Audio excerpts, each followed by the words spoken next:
থেকে থাকো বা শব্দযোগের মাধ্যমে দূরে কথাটা বসে বসে তুমি শুনছো, তো তোমার শোনার দরকার। বলো তো, বউ তোমার বাড়িতে এসে তোমার ভাইকে কি বলে? ভাই বলে ডাকে। তোমার দাদাকে দাদা বলে ডাকে, তোমার বাবাকে বাবা বলে ডাকে, তোমার মাকে মা বলে ডাকে। কিন্তু বউয়ের ভাইকে বলো তুমি কি বলে ডাকো? শালা বলে ডাকো। এমন বিচার কেন ভাই?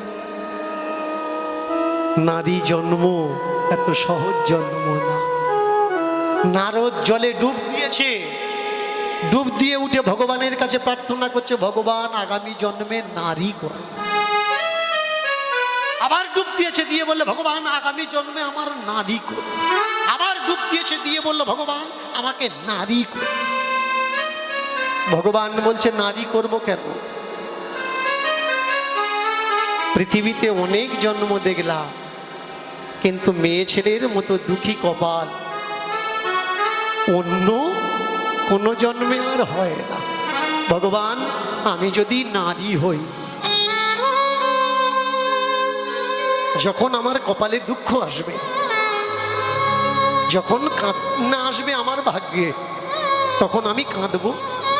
আর আমার সেই কান্নাটা যখন পাবে, গ্রামে কোনো কোনো বন্ধুর কাছে যাব না, সোজা গিয়ে ঠাকুর ঘরে ঢুকবো আর তোমার পায়ে পড়ে বলবো, ঠাকুর আরো দুঃখ দাও, আরো কান্না দাও, কিন্তু আমার চোখের জল যেন আমার দুঃখে না বেরোয়, তোমার নামে যেন বেরোয় প্রভু। যারা অত্যাচার করো নারীকে, ও তোমার জামা কাপড় কেচে দেয়, তোমার ফ্যামিলিকে সেবা করে, তোমার পুত্র সন্তান গর্ভে ধরেছে, বলো তার জামা কাপড় একদিন তুমি কেচেছো? প্রেস্টিজে লাগে ওর জামা কাপড় ধুয়ে দেবো? সে তোমার প্রত্যেক দিন ঘর মুছে দেয়, তুমি শ্বশুর বাড়িতে গিয়ে একদিন কাজ করেছো? প্রেস্টিজে লাগে শ্বশুর বাড়িতে গিয়ে কাজ করব, আমাকে তাহলে খারাপ বলবে না? সে তোমার এত সেবা করে, তারপরে তুমি মারধর করো, তবুও তুমি মানুষের কাছে বলো আমার বউ আমার কথা শোনে না। এর থেকে আর অপমান কি আছে? নারী জন্মস্য শ্রেষ্ঠ, নারী জন্মস্য তপস্যা। নারীদের তপস্যা করা লাগে না গো মা, নারী জন্মটাই তপস্যা। নারী জন্ম উচ্চ কুটিরের জন্ম। প্রয়াগরাজ উনি তো চলে গেলেন, রামচন্দ্রের সম্মুখে, তার রাজধানীর সম্মুখে দাঁড়িয়েছেন। দাঁড়িয়ে দিদির বাড়ি বলে কথা, বগল দাবায় খানখানা ধরে একেবারে গটগট করে উঠে যাচ্ছে সিঁড়িতে। ও দিদি, দিদি, ও দিদি কোথায় তুই? পূজারি যা হাত দিয়ে দাঁড়িয়ে, কে তুই? আরে আমাকে চেনো না, আমি প্রয়াগ। প্রয়াগ মানে? আরে আমি সীতার ছোট ভাই, আমি জানকীর ছোট ভাই। জানকীর ছোট ভাই? এর কি মাথা টাথা খারাপ নাকি? তোমার দাদা বাবুর নাম কি? কেন রাম? যেই বলেছে রাম, গালে কষিয়ে দিয়েছে থাপাং করে, জমনি গালে কষিয়ে দিয়েছে। ওই উপর থেকে ছোট্ট ছেলে, 7 বছরের ছেলে, আর গড়াতে গড়াতে গড়াতে গড়াতে এসে নিচে পড়ে, সিঁড়ির থেকে নিচে পড়েই রাজধানীর দিকে তাকিয়ে আছে। ও এই জন্যে দিদির কথা এতদিন আমার মা আমাকে বলেনি। টাকা আছে তোদের আছে, আমার তাতে কি? আমি তো শুধু আজকে রাখি বাঁধতে এসেছিলাম, আমার রাখি বাঁধাতে দিতিস, আমি তো চলে যেতাম। আমি কি তোদের বাড়ি খেতে এসছি নাকি যে আমি তোদের বাড়িতে খাবো? আমি জানি না যে মেয়ের বাড়িতে খেতে নেই? শুনুন, বাংলা, বিহার, উত্তরাখণ্ড, ইউপি কিছু নিয়ম আছে। বাংলাতে মেয়ের বাবা মা মেয়ের বাড়িতে গিয়ে খাওয়া দাওয়া করে, কিন্তু বিহার, ইউপি, উত্তরাখণ্ড অন্যান্য রাজ্যে মেয়ের বাড়ির জল পর্যন্ত নেয় না। কেন নেয় না? না মেয়েকে যে দান করে দিয়েছে, মেয়ের বাড়ির জল নিলে তাহলে নরকে যাওয়া লাগবে। যদি কিছু নেয় সেই মূল্য ধরে দিয়ে দেয়, কিছু মূল্য দিয়ে দেয়। আমি কি জানি না যে মেয়ের বাড়ি কিছু নিতে নেই? আমি কি ছোট নাকি? নাকি আমার বুদ্ধি শুদ্ধি নেই? এই বাইরে লোক রেখেছে, ঢুকতে দেবে না, ঠিক হয়েছে, এই জন্য আমার মা তোমাদের বাড়িতে আসে না। আমি তো তখন মনে করছিলাম মা এত বছর আমাকে বলেনি কেন, আমার দিদি আছে, আমার মা আমার কাছে গোপন রেখেছিল কেন? আমি তো মার জন্যেই মার উপরে রাগ করছিলাম, কিন্তু এখন আমি বুঝতে পেরেছি তোমাদের জন্য আমার মা তোমাদের বাড়িতে আসে না। ভালো হয়েছে মাকে সঙ্গে আনিনি। তুই আমায় মেরেছ, আমি মার সহ্য করেছি, আমার মাটা যদি সহ্য করতে না পারত, ওর বয়স হয়েছে, তুমি আমার ধাক্কা দিয়ে ফেলে দিয়েছো, সিঁড়ির থেকে নিচে পড়েছি, আমি সহ্য করেছি, আমার মাটা যদি সহ্য করতে না পারত। পৃথিবীতে কোন ছেলে আছে তার মার অপমান দেখতে পারবে? ভালো হয়েছে আমার মা আসেনি। ব্যাস, সারাদিনটা না খাওয়া, কারণ দিদি রাখি বাঁধলে তবে খাবে। ভেবেছে দিদিও বোধ হয় না খেয়ে আছে আমার জন্য রাখি বাঁধবে। ছোট্ট ছেলেটা বগল দাবায় করে থান কাপড়টা নিয়ে রাগ অভিমান করে কাঁদতে কাঁদতে ফোঁপাতে ফোঁপাতে ঘুমিয়ে পড়েছে। অন্তর্যামী রাম বিশাল রথ বানিয়ে, রথটা হাতির পিঠে দিয়ে রাম আর জানকী এসছেন মধ্যরাত্রে, যখন অযোধ্যা নগরী ঘুমিয়ে পড়েছে। এসেই রাম ডাক দিলেন, হাতির পিঠ থেকে নিচে নেমে সিংহাসনের উপরে বসে আছে জানকী। প্রভু রাম নিচে এসে বলে উঠলেন, হে প্রয়াগ, ওঠো ভাই, ওঠো ওঠো ভাই, ওঠো। ব্যাস, ঘুম ভরে দুটো চোখ ডলা দিয়ে উঠেছে। কে তুমি? আমাকে চেনো না? আমি তো তোমার দাদা বাবু গো, রাম। আমরা বাড়ি ছিলাম না, এই দেখছো না হাতির পিঠে সিংহাসন বাঁধা, তোমার দিদি আর আমি বেড়াতে গেছিলাম, অনেক দূরে গেছিলাম। তাড়াতাড়ি করে, ও ওই জন্যে বাড়ির ভিতরে কারো ঢুকতে দিচ্ছিল না। আমি তো মনে করলাম শুধু শুধু বোধহয় না চাকর বাকর এরকম হওয়ার দরকার, যে কেউ আসবে আর ঢুকে পড়বে, আর যদি কিছু নিয়ে পালায়, ঠিক করেছে আমার ধাক্কা মেরেছে। তুমি তো ছিলে না, আমি মনে করলাম তুমি বোধহয় বাড়ির ভিতরে আছো। দাদাবাবু জড়িয়ে ধরেছে। আমার দিদি কই? ওই তো হাতির পিঠে সিংহাসনের উপরে বসে আছে। না, ও আমার দিদি না। হ্যাঁ, ওই তো জানকী, ওই তো সীতা। আরে দূর, ও যদি আমার দিদি হবে? জানো দাদাবাবু, আমি তো 7 বছর বয়স আমার, 7 বছরে প্রথমবার আমার বাড়ি থেকে কেউ দিদির বাড়িতে আসলো, তাও আমি এলাম। ভাই যদি দিদির বাড়িতে আসবে, বলো কোন দিদি এত বছর ভাইকে না দেখে সে দিদি চুপ করে থাকবে? ছুটে এসে ভাইকে জড়িয়ে ধরবে না? ভাই ভাই বলে কাঁদবে না? জিজ্ঞাসা করবে না মা কেমন আছে? জানো, এ কি কোনো দিদি হলো? ভাইকে ভাই নিচে দাঁড়িয়ে আছে আর দিদি হাতের পিঠে উঠে থাকবে। ও আমার দিদি না, ও আমার দিদি না। আমার দিদি কোথায় বলো? জানকী আর থাকতে পারলেন না, হাতির পিঠের থেকে লাফ দিয়ে নিচে পড়েছে। ভুল গয়ে সো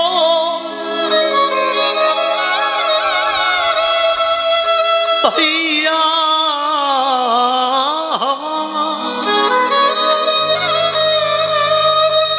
जानकी बहना आतिहा। জানিস ভাই, আমি মনে করলাম বাপের বাড়ির সবাই বোধহয় আমার ভুলে গেছে, কিন্তু তুই যে মনে রেখেছিস, তুই যে এসেছিস, আমি জানতাম না। সরে দাঁড়া, তুই আমার দিদি না। ও ভাই, ও ভাই, আমি কপাল পোড়া জনম দুঃখিনী। সীতা, আমার সর্ব সুখ দিয়েছিল জানক আমার পিতা।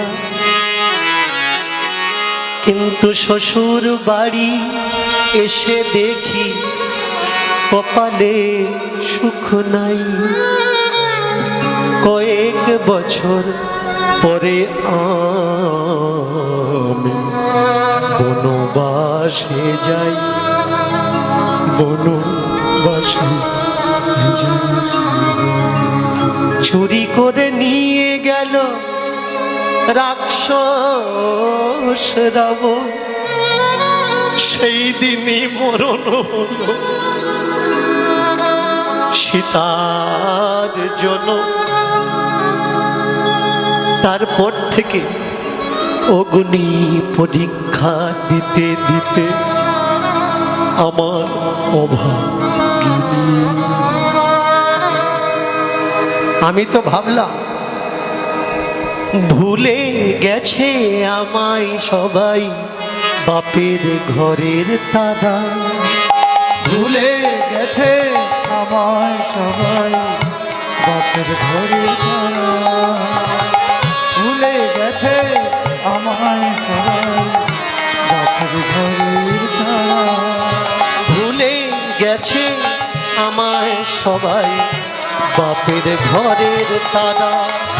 ভুলে গেছে আমায় সবাই, বাপের ঘরের তারা। যারা দিয়ে গেল বিয়ে দিয়ে এই অবলা সীতা। বিয়ে দিলে বিয়ে দিয়ে এই আমার সীতা।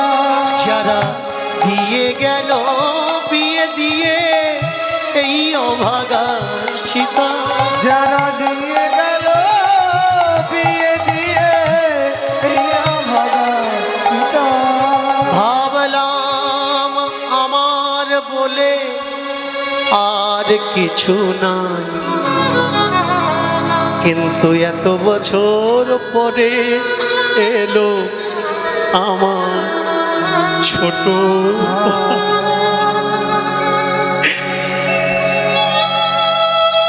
আমি মাঝে মাঝে কাঁদি, বিধাতা কেন জন্ম আমার দিল। কিন্তু আজকে তোকে দেখে আমার সব দুঃখ দূরে গেল। আজকে রাখি পূর্ণিমা, তুই ভেবেছিস তোর দিদিটা খেয়ে নিয়েছে, তাই না? তোর দাদাবাবু আমাকে সকাল থেকে খাওয়ানোর চেষ্টা করছে, আমি খাইনি ভাই। আমি জানি আমার ভাই আসবে। আয় আয়, হাতটা বাড়িয়ে দে। কই রাখি দেখা দেখি, দেখা দেখি কিরকম রাখি এনেছিস। সীতা বললে রাখির কি দরকার, ভাইয়ের সঙ্গে দিদির নারীর সম্পর্ক হয়, আর নারী মানে সুতো হয়। সুতো বুনে তবে তো কাপড় হয়। আমি আমার রাজবাড়ির কাপড় ছিঁড়ে এই দেখ দিলাম তোর হাতে বেঁধে। ভাই বগলদাবা থেকে থানটা বের করে বললে, এই দেখ তুই ভেবেছিস তোর গরিব বাবা, গরিব বাপের বাড়ি তুই কিছু পাবি না, এই দেখ তোর জন্য থান এনেছি, ফেলে দিসনি যেন নেই করিস। সীতা বলল, ভাই আমি যে অধবা, আমি যে সধবা। থান কারা পড়ে? থান পড়ে বিধবারা। এ কার কাপড়? কেন মার কাপড়। মা তোকে দিল, দেবে আবার, জানলে আসতে দিত। এই তাই সকাল থেকে বলছে যেতে হবে না, যেতে হবে না, 90 দিন টাইম লাগবে। এলি কি করে? হ্যাঁ ভেবেছে বুদ্ধি নেই, ঘুমিয়ে পড়েছে, আমি হাঁটা বেরিয়েছি। মা বলছিল 90 দিন লাগবে। দুপুরবেলা থেকে এসে কিছুক্ষণ পরে শুয়ে পড়েছি, জেগে উঠে দেখলাম তোর বাড়ির সামনে চলে এলাম। দিদি রাম বললে, এই না হলে ভক্ত, ভক্ত বড় শক্ত হয়, ভক্ত বড় শক্ত। গুরু থাকে বসে, গাছের ফল গাছে থাকে, মোটা বৃন্ত যাবে খসে। সাধন ভজনের জগৎ, গুরু শিষ্য কেন করে জানেন কি?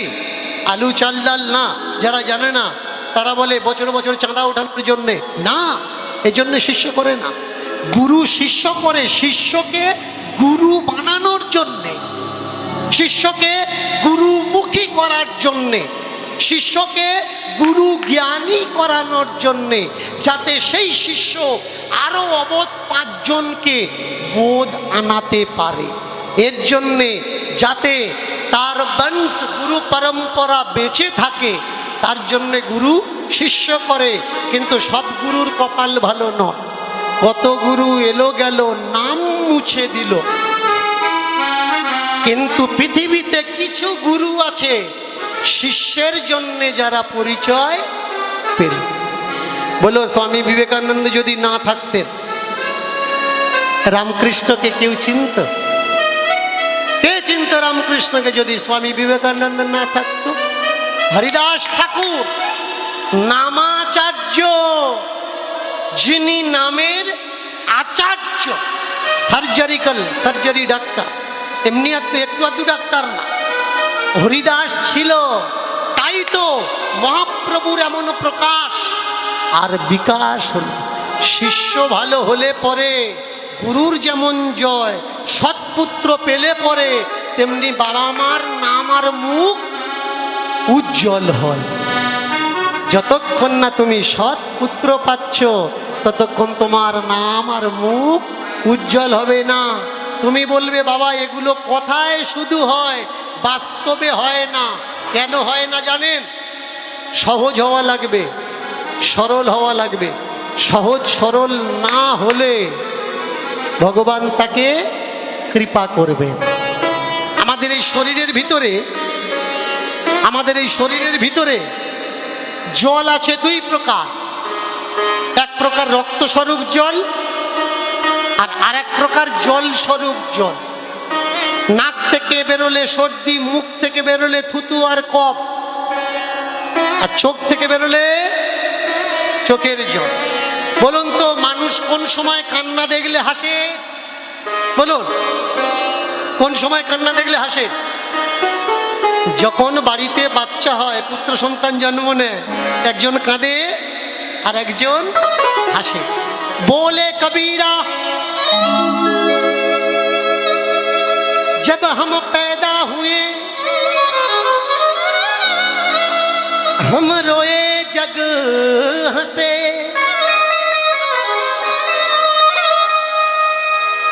ऐसी करनी कर चलो कि हम जाते समय हम हंसे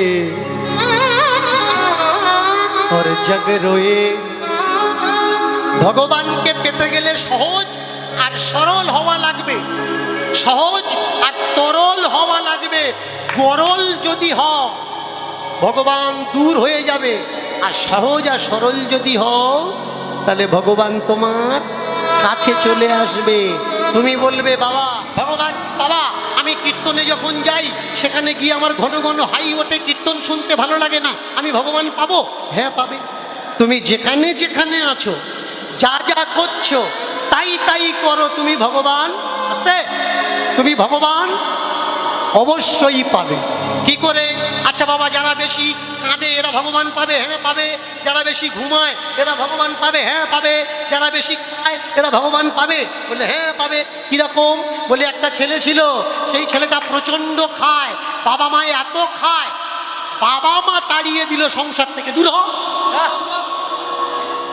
তোর মতো ছেলে সংসার, মানুষ কত কামিয়ে পারে? হ্যাঁ রে, খায় খায়, তুই শুধু খাস।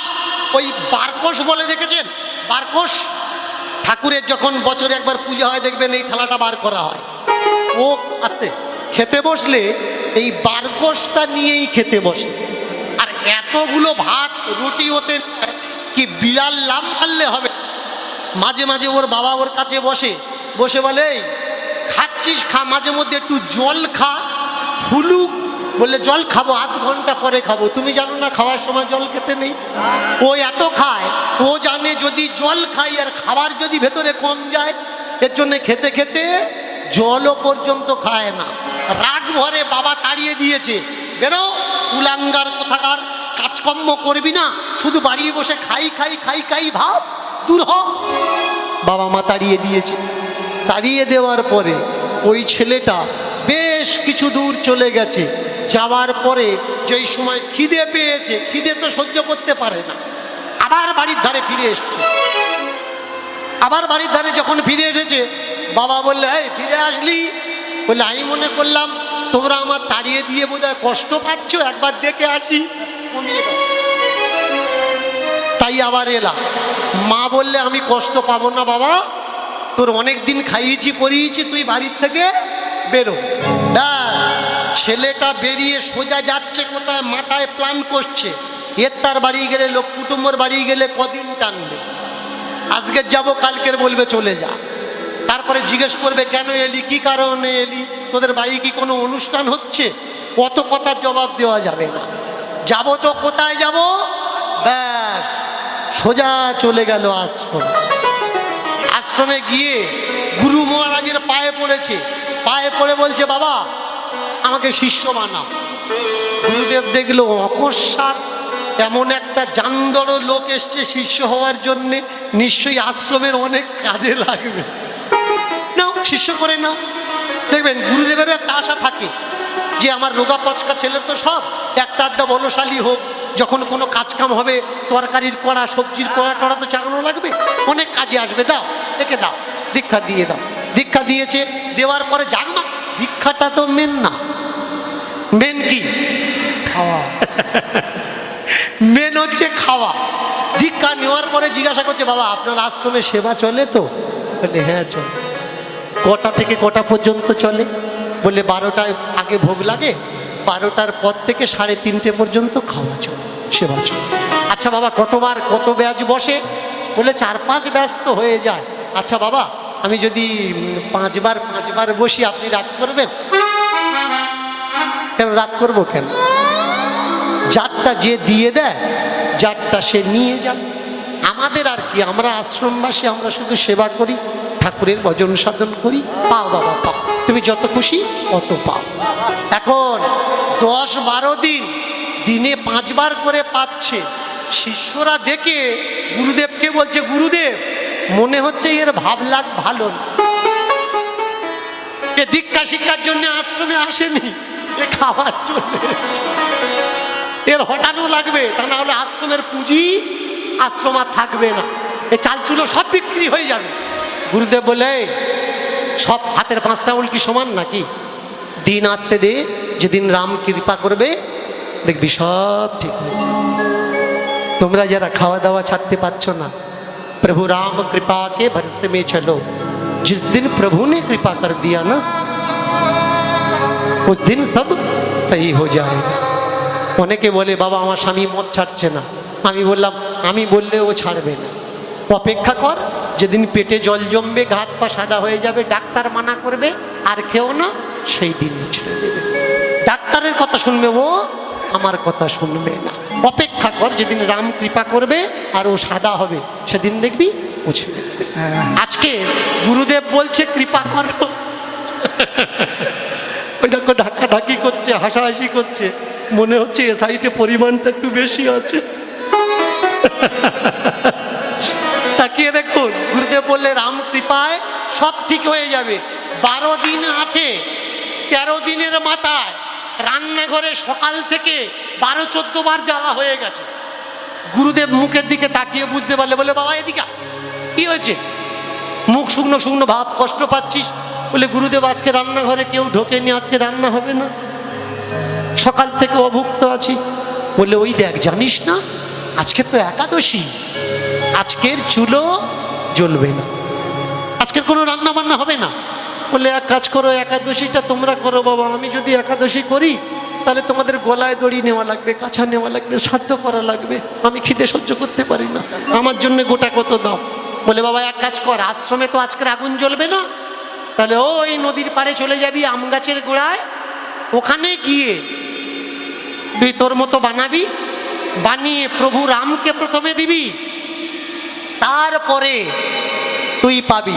আগে প্রভু রামকে প্রসাদ দিবি, তারপরে তুই নিবি, মনে থাকবে তো? বললো হ্যাঁ। 1-1.5 কিলো মতো আটা নিয়েছে, 2 কিলো 2.5 কিলো মতো আলু নিয়েছে, 500 মতো সুজি নিয়েছে, মানে যতটা নিজে পারবে আর কি। নিয়ে গিয়ে ওই ওখানে আম গাছের গোড়ায় বসে একটা চুলো বানিয়ে কাঠ টাট ধরিয়ে দিয়ে প্রসাদ বানানো শুরু করে দিয়েছে। দেখুন কেমন সহজ সরল মানুষ। এখন যখন রান্না বান্না শেষ, আশ্রমে এসেছে, কখনো মন্দিরে ঢোকেনি, রামকে দেখতে কেরম তাও জানে না, কারণ ও তো রামের জন্য আসেনি, ও পেটের জন্য এসছে, পেটের জ্বালায় এসছে। তাহলে একটা বড় কলা পাতা কেটে তাতে আলু সিদ্ধ, রুটি, সুজির হালুয়া ওর মধ্যে দিয়ে স্নান টান সেরে বলছে আবার প্রভু রামের না দিলে আবার সামনের একাদশী থেকে যদি না পাই তো রামের দেওয়ার দরকার। এইবার চোখটা বন্ধ করে আর প্রভু রামকে বলছে, প্রভু রাম আইয়ে, मेरे राम आइए, मेरे भोगों को प्रसाद बनाइए। प्रभु राम आइए, प्रभु राम आइए, मेरे भोग को प्रसाद बनाइए। प्रभु राम आइए, मेरे राम आइए, मेरे भोगों को प्रसाद बनाइए। प्रभु राम आइए, प्रभु राम आइए, मेरे भोग को प्रसाद बनाइए। प्रभु राम आइए, मेरे राम आइए, मेरे भोगों को प्रसाद बनाइए। प्रभु राम आइए, प्रभु राम आइए, मेरे भोग को प्रसाद बनाइए। ওমা, এ যত ডাকছে আসছে না, তুই কিরকম রাম গো, সকাল থেকে না খেয়ে আছি এখনো আসছো না। ওমা ওই দেখো, চেয়ে চেয়ে ডাকছি, এই জন্য আসেন। মনে হয় চোখ বন্ধ করে ডাকতে হয়। এবার চোখ বন্ধ করে বললে, প্রভু রাম এসো, আমার প্রসাদটা ভোগ বানিয়ে দাও। ব্যাস, রাম এসে দাঁড়িয়েছে। ধনুর্ধারী রাম, সীতাপতি রাম, জমনি রাম দর্শন দিয়েছে। দর্শন দেওয়ার পরে তাকিয়ে দেখুন, আপনি রাম। অনেক বেলা হয়ে গেছে নি। প্রভু রাম তুলছেন আর মুখে দিচ্ছেন, তুলছেন আর মুখে দিচ্ছেন। ও পাশে বসে থাকতে থাকতে দেখছে মানুষ খায় খায়, এইরকম কেউ খায়। আমি পাশে দাঁড়িয়ে আছি, আমার কথাটা তো অন্তত ভাবার দরকার যে কিছু মাল থাক, খাচ্ছ খাও বাবা, আবার তোমার যদি না দিই সামনের একাদশীতে গুরুদেব মালপত্র দেবে না, খাও খাও খাও। প্রভু রাম বুঝতে পারলেন, বুঝতে পেরে যতটুকু পেয়েছেন অতটুকু পেয়েছেন, বাকিটা রেখে দিয়েছেন। ব্যাস, ওইটুকু পেয়ে বলে যাই হোক একটু তো বাঁচলো, কালকে সকালে না হয় নেবো, আজকে দিনটা কষ্ট করে নি। তারপরের একাদশীতে গুরুদেবকে বলছেন, ও গুরুদেব মালপত্র একটু বাড়িয়ে দিন, আপনার প্রভু রাম কিন্তু খায় ভালো, দেখতে রোগা কিন্তু খোরাকি আছে। দেখবেন কিছু কিছু লোক হালকা পাতলা হয়, বিয়ে বাড়িতে নিয়ে যাবেন, গিয়ে দেখবেন ও পা থেকে মাথা পর্যন্ত ট্যাঙ্কি। আমি তো মাঝে মধ্যে চিন্তা করি গুছিয়ে রাখে কোথায়। আরো কিছু লোক দেখবেন যাদের শরীর স্বাস্থ্য ভালো, আমি হাত দিয়ে দেখি এর বুকের হাড়টার আছে তো, গলার থেকে পেট। ওরে বাবরে, আপনি যদি নিমন্ত্রণ করেন তো আপনি বিপদ ডেকে আনবেন, যে ইয়ে ডেকে এনেছি এখন করবো কি। চা দেবেন লবণ ভাত, শাক ভাত, উই দিয়ে ট্যাঙ্কি ফুল। 5 জন শ্রাদ্ধ বাড়ি গেছে, 5টা লোক শ্রাদ্ধ বাড়ি গেছে, কাজের লোক, দেখতে খারাপ, শরীর স্বাস্থ্য অত ভালো নয়। আর তখন দেখবেন বালতি করে দেওয়া দেওয়া ছিল না, খোড়া ছিল না। দেখবেন জিজ্ঞেস করুন 60-70 বছর বয়স যাদের, খোড়ায় করে ভাত দেওয়া হতো আর সরা ভেয়ে নেওয়া হতো যাতে হাতে গরম না লাগে। 5 জনার একটু দূরে বসিয়েছে, কেন? ওরা কর্মী লোক, দূরে বসিয়েছে।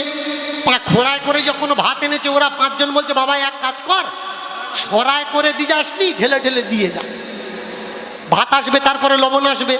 এখন ভাত আর লবণ দিয়ে শ্রাদ্ধ বাড়ি প্রথমে শুক্তো আসে, শুক্তো না আস্তে আস্তে লবণ দিয়ে ফাঁকা।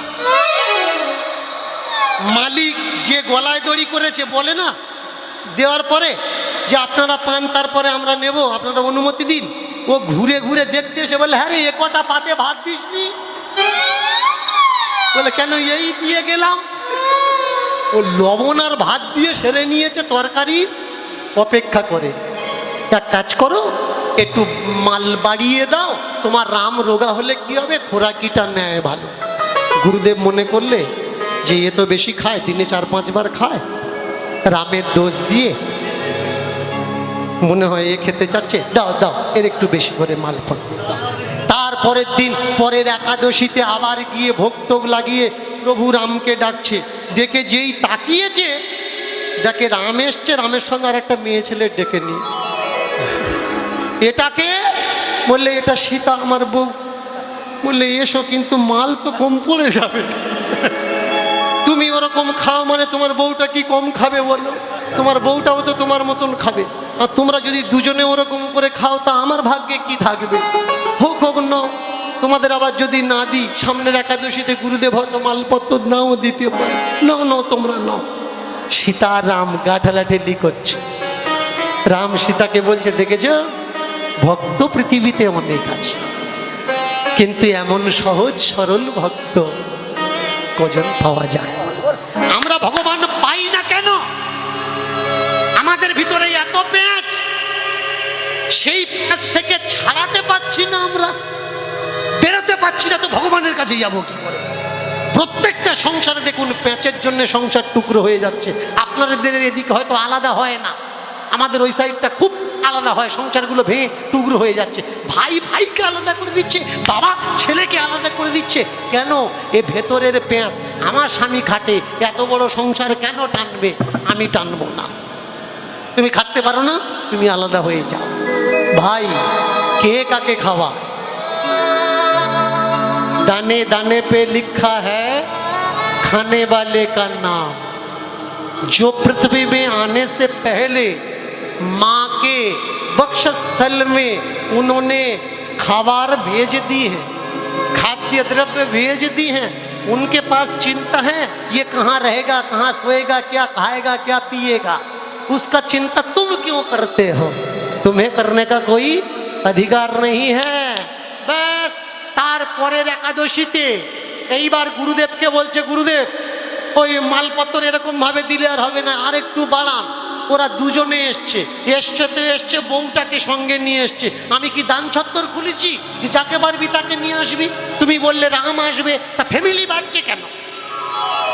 গুরুদেব মনে করলে মনে হয় এর খিদে বেশি, এই দে দে দে দে দে 4-5 কিলো মতো আট দে, 2-3 কিলো মতো সুজি দে, 8-10 কিলো মতো আলু দে।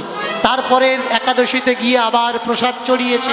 প্রসাদ চড়ানোর পরে চোখ বন্ধ করে আর মনে মনে করছে, ঠাকুর এবারে যেন 3 জন হয়, 3 জন হয়, ফ্যামিলি যেন না বাড়ে। যেই তাকিয়েছে দেখলো 4 জন, রাম, লক্ষ্মণ, সীতা আর হনুমান। লেজ নাড়ছে। মানুষ কুকুর পোষে, কুকুর পোষে না, তা বিয়ে বাড়ি খেতে যাচ্ছি বলে কেউ কুকুর সঙ্গে করে নিয়ে যা?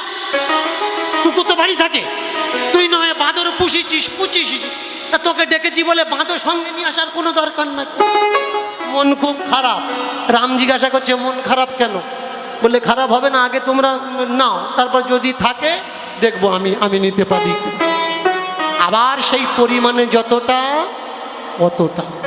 এর পরের একাদশীতে গুরুদেবকে গিয়ে বললে, গুরুদেব 15 থেকে 20 কিলো আটা দাও, 10 কিলো সুজি দাও, 5 কিলো চিনি দাও, 2 কিলো বাদাম দাও, আর 20 কিলো মতো আলু দাও। গুরুদেব বললে, সর্বনাশ, এ কি মালপত্র বিক্রি করে দিচ্ছে নাকি?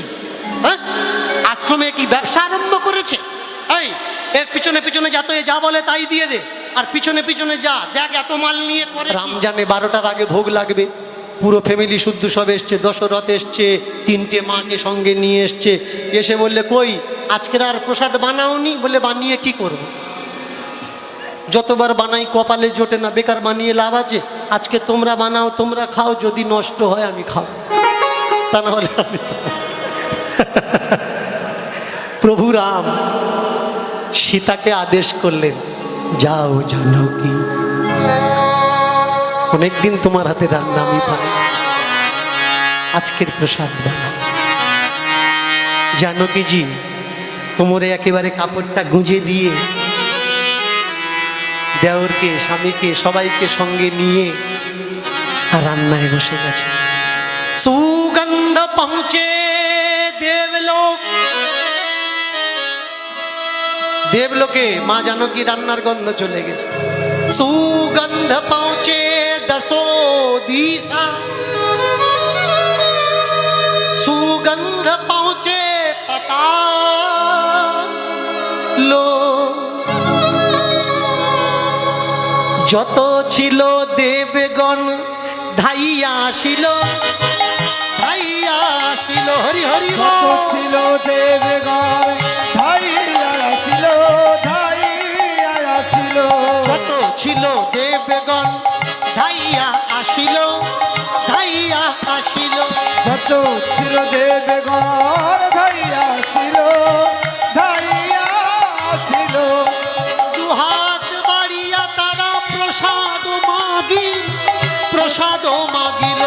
দুহাত বাড়িয়া তারা প্রসাদ মাগিল, প্রসাদ মাগিল। জটাজুট ধারি এলো কত ঋষিগণ, কত ঋষিগণ। যত দ্রুত ধারি এলো কত ঋষিগণ, কত ঋষিগণ।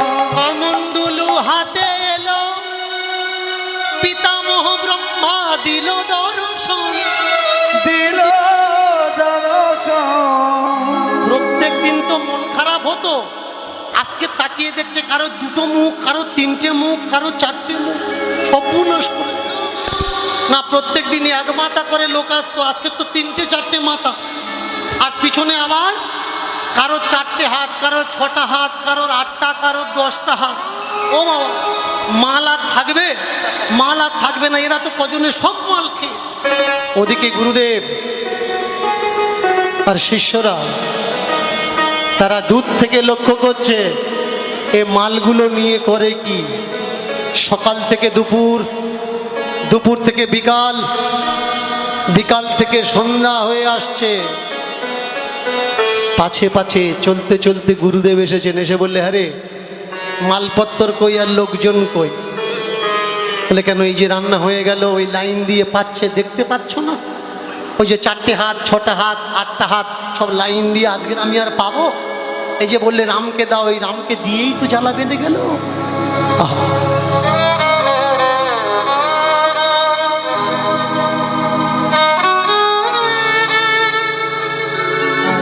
এই রামকে দিয়েই তো জ্বালা বেঁধে গেল। গুরুদেব বললেন রাম কই? রাম কেন? সামনে তোমার রাম দেখতে পাচ্ছ না? ওই লাইন দিয়ে দাঁড়িয়ে আছে। সীতা মা রান্না করে সবাইকে বিতরণ করছে, আর এই মাথায় জট ধরে আছে, কারোর দাড়ি উঠে গেছে, কারোর মাথায় টাক পড়ে গেছে। একদিকে দেবতারা আর একদিকে এই সাধারণ মানুষরা লাইন দিয়ে পাচ্ছে, দেখতে পাচ্ছ না? গুরুদেব বললে কই না, আমি তো দেখতে পাচ্ছি। তুই দেখতে পাচ্ছিস? হ্যাঁ পাচ্ছি।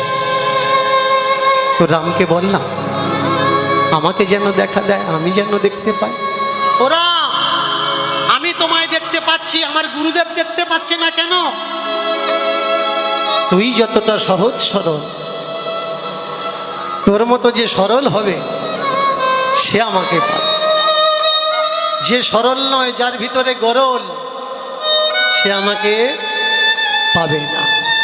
তোর গুরুদেবকে বল সহজ হতে, সরল হতে। ও গুরুদেব, আপনি সহজ হন, সরল হন, তবে দেখতে পাবেন, না হলে পাবেন না। গুরুদেব এবার শিষ্যকে বললেন, শুনেছিলাম গুরু কৃপা হলে নাকি ভগবত দর্শন হয়। আজকে তুই তো কথাটা উল্টে দিলি বাবা। তুই আমাকে কৃপা কর। এখন বুঝলাম গুরু যে কেউ হতে পারে, কিন্তু শিষ্য সকলে হতে পারে। তো রামকে বললাম প্রসাদ না হয় নাই বা পেলাম, দর্শনটা না হয় পাই। বল প্রভু রাম, দর্শন দাও, তা না হলে সামনের একাদশীতে সকলকে না খেয়ে থাকা লাগবে, মালপত্র দেবে না। মাথাটা নিচু করেছে শিষ্যের পায়। দর্শন হোক বা না হোক, তুই রাম দেখেছিস, আমি তো দেখিনি, কিন্তু আমি তো তোকে দেখতে পাচ্ছি বাবা। তোকে দেখা আর রামকে দেখা দুটোই আমার কাছে সমান। তুই আমার কাছে আমার রাম। যেমনি বলা, এই যে সরলতা, মাথা নিচু করেছে, শ্রবণম কীর্তনম বিষ্ণুচরণম পাদ সেবনম অর্চনম বন্দনম দাস্য, এই যে দাসত্ব ভাব, এই যে মাথা নিচু করা, মাথা উঁচু করে সকলে চলতে পারে, কিন্তু দেখা হলে হাত করে মাথা নিচু ভজন করতে পারে। উঁচু হবে সে, নিচু হতে জানে যে। যদি নিচু না হও কখনো উঁচু হতে পারবে না। উচ্চ কুঠিরে যদি তুমি উঠিবারে চাও, সর্বাগ্রে নিচ কুঠিরের প্রথম পাদে যাও। বৃক্ষ উচ্চ শিরে যদি উঠিবারে চাও, সর্বাগ্রে বৃক্ষের মূল পানে ধাও। আগে নতি ভাব আনো, করণতি করবণতি প্রভুণ নামম প্রথম পদম। ফলম यस्य नतीर्ण कृपा यस्य नतीर्ण भाव यस्य नतीर्ण भक्ति ही प्रथम पाद नति विनम्र नति। যখন শিষ্যের আগে বিনম্র নতি হয়েছে, শিষ্যের নতিতে রাম দর্শন হয়ে গেল। বলো প্রভু রামচন্দ্র কি জয়। এমন সহজ হও, সরল হও, তাহলে যেই কৃষ্ণ সেই রাম, কৃপা পাওয়া যাবে।